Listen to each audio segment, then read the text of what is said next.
Women are branching out into new fields and new roles every day. Just ask Kamala Harris. San Antonio restaurateur Tim McDiarmid is another woman who's making room, not just for herself, but for all women, in what has traditionally been a male-dominated industry. Welcome to Bearcast. I'm Randy Langford, and this is Bearcast, a weekly interview with business, political, education, and nonprofit leaders. We're examining the relationships between all four and how each one benefits from the success of the other three. Tim McDiarmid refers to herself as a free-range kid when talking about growing up in Canada. Now the owner of the Good Kind restaurant, Ivy Hall Events, and Tim the Girl Catering, she's committed to not only running her businesses, but giving other women the chance to find their entrepreneurial groove by both hiring and mentoring them in the male-dominated culinary world. One of only 20 fellows in the James Beard Foundation's Women's Entrepreneurial Leadership Program, her three businesses are 80% female staffed, and she's mentoring three rising young female stars in the entrepreneurial world. Tim, thanks for joining me. I appreciate you giving me some time. Thank you. Good to see you on this cold day. This isn't cold. Well, yeah, you grew up in Canada. As a free-range Canada kid, you know what cold Yeah, is. And then you lived 18 years in New York, right? I did. Yeah, in the city. What made you want to come to San Antonio? What brought you here? It's a long and sordid story. Do you have a 30-second version? Uh, I wanted to move. I split up with the father of my child, and I knew that I was going to be a full-time single mother, and I wanted to be somewhere that was not New York City while I was doing that. And I'd been there for almost 20 years. I lived a very good life there, and I just wanted something different. So Okay. here it was. And it doesn't get much different than New York than San Antonio. In San Antonio, I know, right? I used So, to joke with my friends when I would phone them. I'd say, "Oh, I didn't just move geographically. I actually moved back in time." it is definitely a different culture. I want to go into your business background a little bit, your entrepreneurial background a little bit, and I introduced your businesses in the opening in your introduction. But let's just Cool. review real quickly: The Good Kind, Yeah, Ivy Hall Events, and Tim the Girl Catering. So those three yeah. businesses. What made you want to open your own business? What drove you to be an entrepreneur? I was never a real planner in my life, so I didn't really. People never believe me, but I did not particularly mean to. I Oh, remember actually after I opened, so I started Tim the Girl first when I moved here. I've been in San Antonio just a little over 10 years. And I started really chefing, grew to like, oh, I was really busy. So then it grew to some catering, and it just kind of kept very organically growing. I tell people that, what is it? The necessity is the mother of invention. I really right, also was a full-time single parent in a strange city where I didn't know anybody, I knew very few people, right. and I had to make a living, and I had to I was starting my life over again. And it was something, you know, culinary world is something that I had always been in, so I could work from home and still have my kid. And then it just sort of one thing led to another, and it spiraled. And I remember the first time someone called me an entrepreneur, I was like, what is that? Like, I mean, I knew what it was, but it wasn't like I hadn't thought of myself as one until Right, now. I obviously do. That was quite a while ago. right. Um, so yeah, I mean, it just, being able to have all the reasons people think they want to be an entrepreneur, flexible schedule, I'm my own boss, things that are also your worst enemy once you become one. Right, right. Yeah, I get to set up and do taxes at night. That's Yeah, you're that's like, fun. wait, flexible schedule actually means work all the time. Yeah, Be your own boss means don't get paid. never get a day off. Right, Don't get exactly. a day off. And Eleanor magazine named you a Texas woman to watch in 2019. And I read your article in the magazine, and you were quoted, "My personal mission is to live a balanced life, leading a successful business that empowers its employees in harmony with my ethical beliefs." How's that That's going? right. Okay, other than the balanced life part, um, No, I would say, I mean, look, I remember writing the, kind of trying to sift through and come to like a direct mission statement. I'm like, okay, a mission statement doesn't mean that you're doing it all the time already. Right. I think as far as like the employees and the, ethical part for sure Mm-hmm. is always on track. The balanced life is obviously the harder part, but I also didn't no one expected COVID. Right. Yeah. Having, 3 businesses based on gathering during COVID has been really pretty trying for sure. And now I was just, it was just the other day that I realized it's been 8 months already. 8 months. I Like we're know. getting close to a year. Like I remember being like, okay, like this adrenaline flush of, the first hit and like, okay, whoa, shut business down, how are we going to make it? Grants, loans. I became like a professional grant writer, just a numbers person. And then Right. it became to 4 months, 6. And now I'm like, whoa, we're heading on to a year. Right. Yeah. And who knows? Yeah. And There's who knows? no Exactly. predicting when this will be over with. You were chosen. I want to go into the entrepreneur, dig into that a little bit more, especially in the light of COVID. You were named one of only 20 fellows by the James Beard Foundation in their Women's Entrepreneurial Leadership Program. Yeah. That is stunning to me when you realize the magnitude of that. What a big deal that is. One of the challenges, one of the things we want to do with Bare Fist is show young women, young girls, that there are media careers available to them. That Absolutely. when you hear of famous movie directors, it's almost always men. When you hear of cinematographers, it's almost always men. When you talk about photographers, other than Annie Leibovitz, it's almost always men. I want young women to understand that there's no rules. You don't Absolutely. have to be male to be a successful entrepreneur. And that's why you're here. That's why I invited you, because you're living proof of that.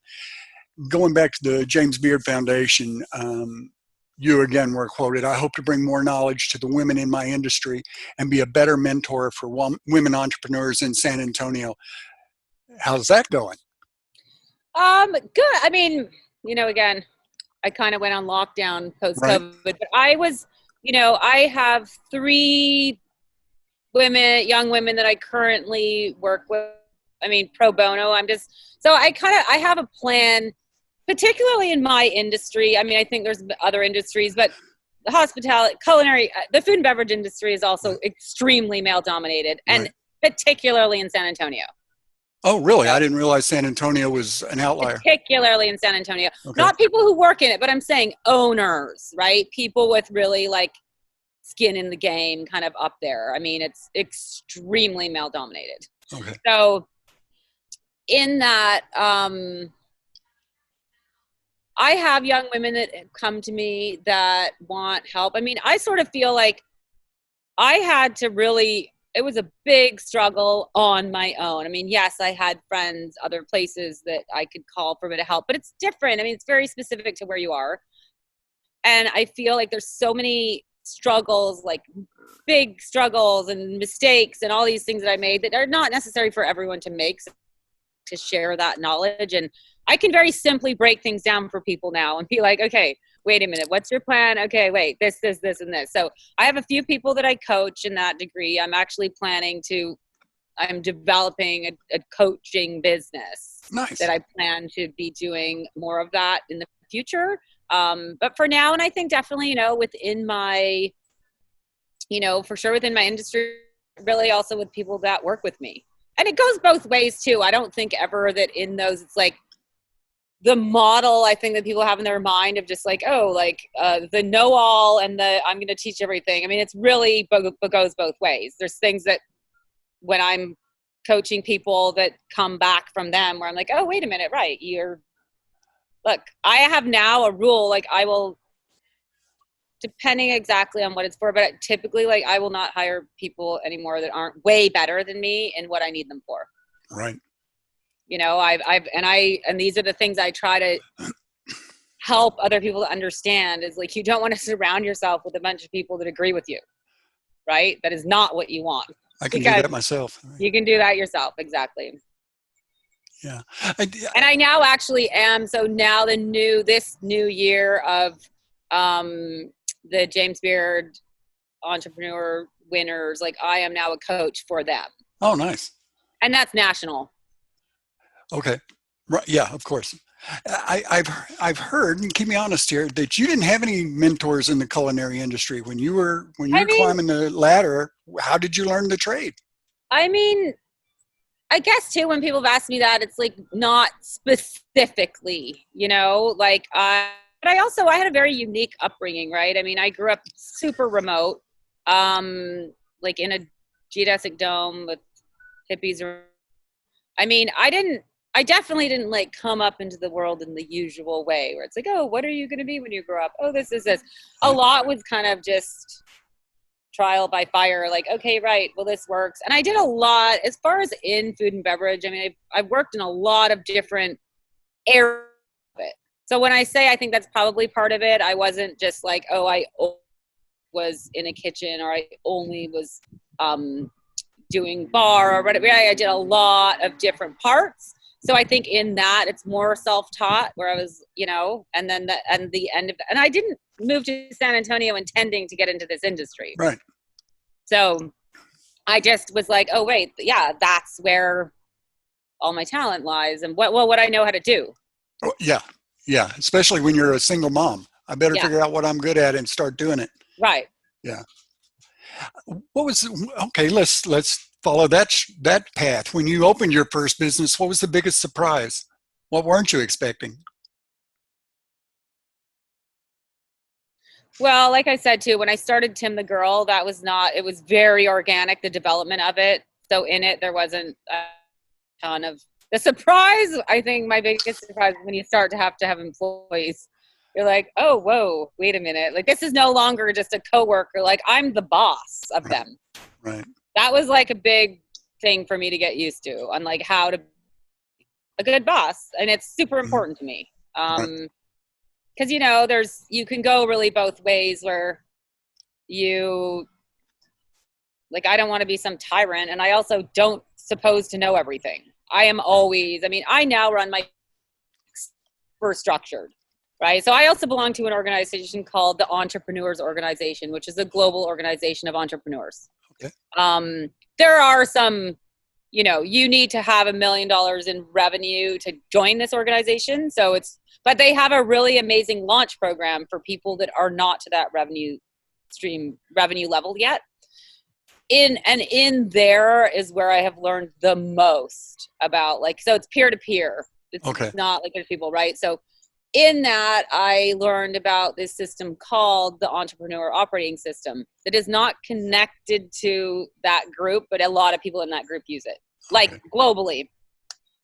So, I mean, it's the biggest surprises are, and I think this is what seems daunting, and I find that because I've done many panels on this type of thing, this particularly young women always think that the business is going to be so hard, right? The business side of it, they tend toward, creatives tend to always think that, and I went through some major struggles like that. So that was the biggest surprise is whoa, the infrastructure needed as far as lawyers and HR and accountants and bookkeepers, it's a lot. And when you're going into something because you have, a passion for it, it really changes when you're running a business about it. Right. But I do think that, one of the things I try to impart a lot to young women up and coming is it's not as hard as you think. There's a lot of resources out there. And the hard part is when you don't ask for help.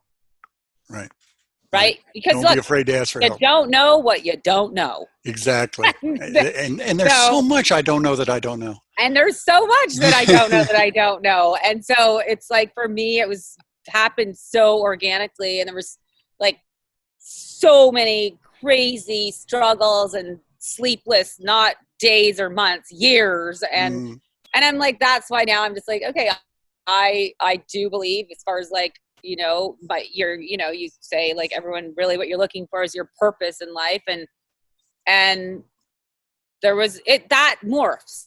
I don't think you find one, right? It was like when I moved here, I could see like this society of such unhealthy people and such unhealthy eating habits. And I was like, okay, I just want to like make healthy food that's accessible to people and not snobby. And like, I had all these things and that's kind of morphed into now. I just think like a sustainable life is not just one thing. It's not just what you eat. It's not just right. It's like this whole interconnectedness, and a big part of that is for me, like helping other people to be like, you can do this too. It's not some crazy secret, right? I mean, yeah. It gets all holistic up in here. Yeah. Now, I understand your companies employ about 80% women. Was that by design? Was that on purpose or just how it worked out? I don't remember specifically saying like that's our thing, but it just happened. And so probably somewhere in me it was by design. We've let a few more men in now. Okay.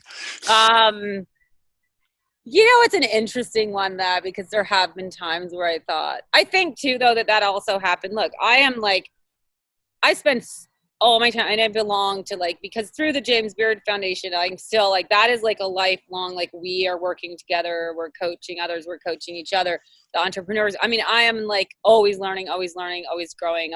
And that's kind of my thing now. So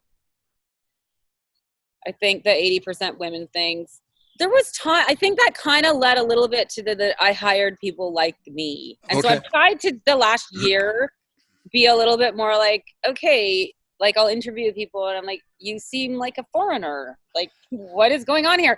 And I'm definitely the new me is a little more intrigued by like, what is that going to bring to the table? Oh, okay. So okay. I'm less so about man, woman. Male energy can have a little bit of a balancing effect on a lot of women. Bring the pendulum a little closer to the center. Bring the pendulum a little, yeah.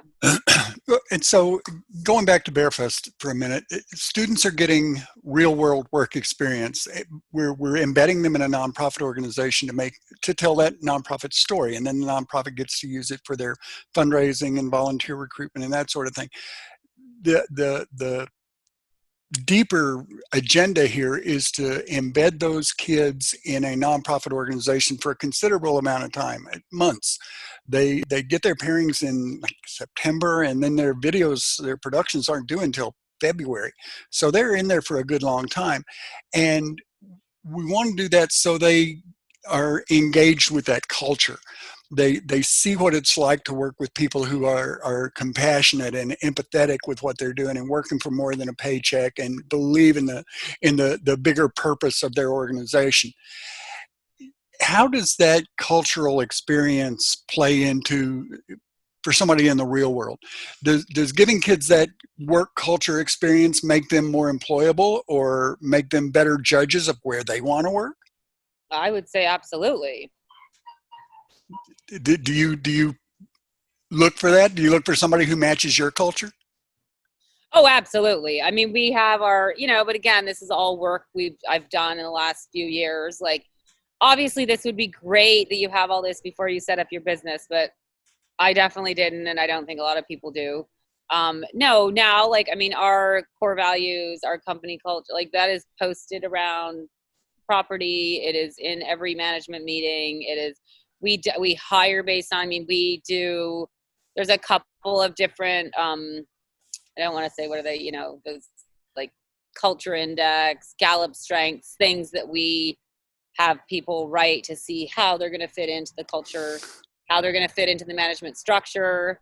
But those are pretty like, we're a pretty big company now. I mean, right. I found the need for that type of thing. I don't think people are probably doing that when it's like they're hiring one person to help them and they're just starting out. But absolutely, that is the goal, is hiring for company culture and core values. Yeah, employee number 200 goes through a different process than employee number 2. Right. Right. Yeah. Yeah. Another element of Bearfest is that we put the kids on teams rather than you go into this by yourself. You live and die on your effort. We put them on teams deliberately so they learn to depend on each other and they learn how to collaborate and communicate and all of that. Again, I would say that's super important. okay. Yeah. You beat me to I the mean, I'm a question. prime example. Okay. So I remember having one of our team meetings and it came up about people and what sports they played. And so I was a figure skater growing up and I competed eventing, horseback riding. And then I remember saying like, yeah, I never played a team sport. And basically the whole room was like, wow, that's a shocker.